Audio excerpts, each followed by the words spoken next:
Jeffrey doesn't even try to think of others. He's so down bad that he has to be selfish. Whereas Adonis is the tribe leader. He thinks only of serving others. He leaves behind a fantastic legacy for those after him. Jeffrey doesn't have the capacity to think of future generations. He sees those advertisements about climate change and starvation, human suffering, but he clicks skip ad to watch another compilation of feminists getting wrecked. Through my self-improvement journey, I've gotten a fair amount of comments from people telling me to get more into spirituality and philosophy. And every time I would see those comments, I would just think, why? That's stupid. Why would I ponder these questions when I can be improving myself? What I now realize is that after a certain amount of self-improvement, you actually have the capacity to reduce how individualistic you are. You start taking on responsibility for others like I did when I started this channel and I started giving advice. At first, self-improvement starts with yourself, and then you start helping the people around you, friends and family, and then maybe you'll take a big step forward and start something like a social media movement. And your area of help starts getting bigger and bigger and bigger up until you start to feel like you're responsible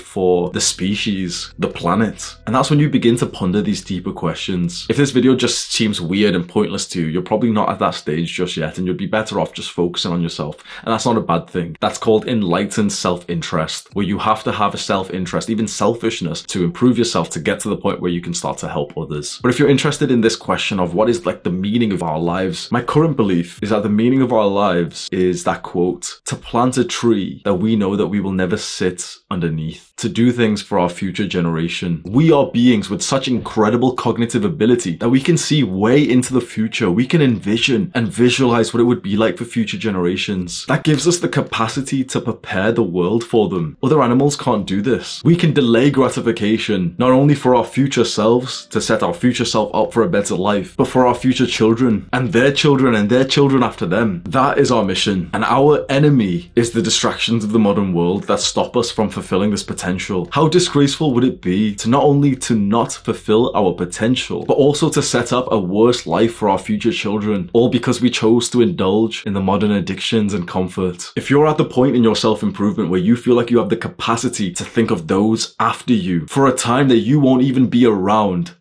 you have my respect. You have Adonis's respect, because it's with this self-transcending purpose that we grow and we actually get the most fulfillment. Most men choose to blind themselves with pleasure, but we know that that doesn't even result in a net positive. It's only a distraction. As soon as they end their hyper-stimulant behavior to go to the toilet, to get into bed, that's when they're having problems. That's when they can't live with themselves. Most men get such negative thoughts in their mind because they've been doing so many bad habits. They can't even sit still and look at a wall without feeling like shit. That's self-esteem. Self-esteem is like your reputation with yourself. And when your reputation with yourself is so fucking trash and you know that you have been a pathetic little weasel, that you've been doing all of the bad stuff, setting up your future self for a worse life, of course you're gonna feel like shit.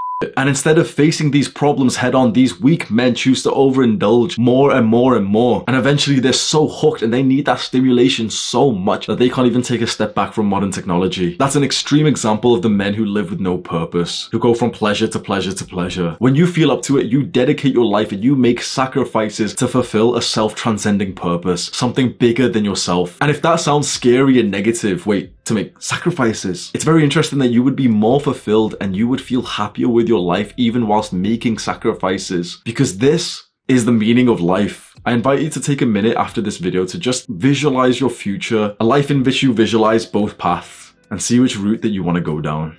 Scroll down right now and send this video to a Jeffrey friend who may need it. Do the hard work, especially when you don't feel like it. Mwah.